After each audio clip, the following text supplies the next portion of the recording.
જય શ્રી કૃષ્ણ। આજની વાર્તા છે ટન ટન ટોકરી વાગે છે। એક ગામમાં ભગવાનનું સુંદર મંદિર હતું। ત્યાં એક પૂજારી રહેતા હતા। મંદિરની સાફ સફાઈ અને નાના મોટા કામ એક છોકરો કરતો। તેમનું નામ બધાએ અઢિયો રાખ્યું હતું, કારણ કે તે બહુ જ જમતો હતો।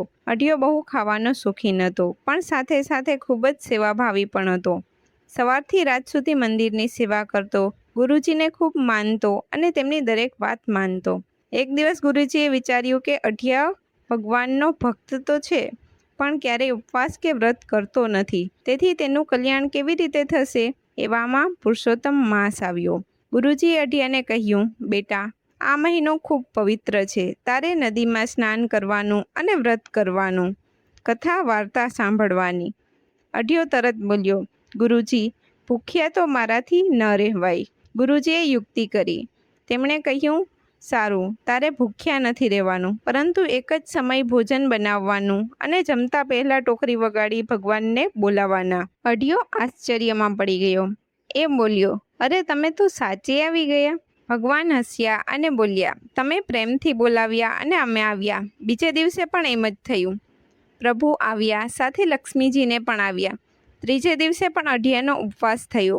આમ 5 દિવસ ઉપવાસ થયો। છઠ્ઠે દિવસે અઢિયાએ વિચાર્યું, પેલા બે આવશે, જમવાની ના નહીં પડાય, તેથી લાવ આજે મારા ભાગનું વધારે ભોજન બનાવું। આમ ભોજન તૈયાર કરી અઢિયો જ્યાં તેઓને આમંત્રણ આપે છે અને બોલે છે, ટન ટન ટોકરી વાગે છે।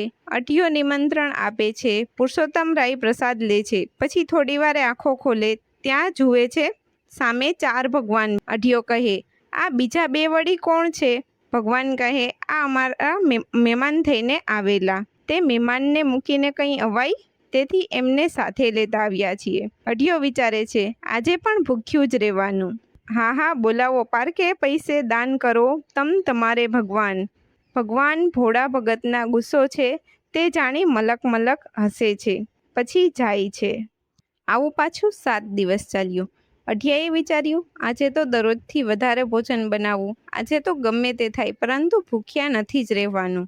આમ વિચારી સ્નાન, ધ્યાન, ભજન, સ્તુતિ, ભક્તિ કરી અઢિયો ટોકરી વગાડે છે અને કહે છે, ટન ટન ટોકરી વાગે છે। અઢિયો નિમંત્રણ આપે છે, પુરુષોત્તમ રાય પ્રસાદ લે છે, પછી આંખો બંધ કરી પ્રભુને વંદન કરી આંખો ખોલે છે, ત્યાં તો સામે આખી પંગત બેઠી છે। પુરુષોત્તમ ભગવાનની સાથે ઘણા બધા બેસી ગયા છે અને જમવા લાગ્યા છે। ભગવાન રોજ આવવા લાગ્યા, ક્યારેક સાથે બીજા દેવતાઓને પણ લાવતા। અઢિયો પોતાનું બધું ભોજન તેમને આપી દેતો, પોતે ભૂખ્યો રહેતો। આમ આખો મહિનો થઈ ગયો। અઢિયાએ સતત ઉપવાસ કર્યો, પણ ભગવાનને ના પાડી નહીં। છેલ્લે દિવસે તો ઘણા બધા દેવતાઓ આવ્યા। અઢિયો ગુસ્સે થઈ ગયો અને દૂર જઈને બેસી ગયો।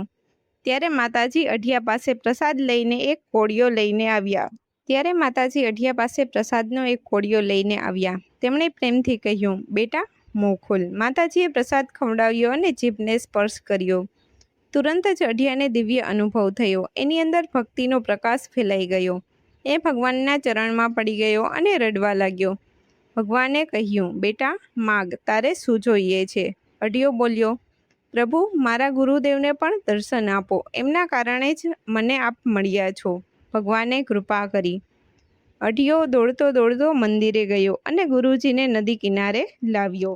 અઢિયો કહે, ગુરુજી, આપ મારી સાથે જલ્દીથી ચાલો।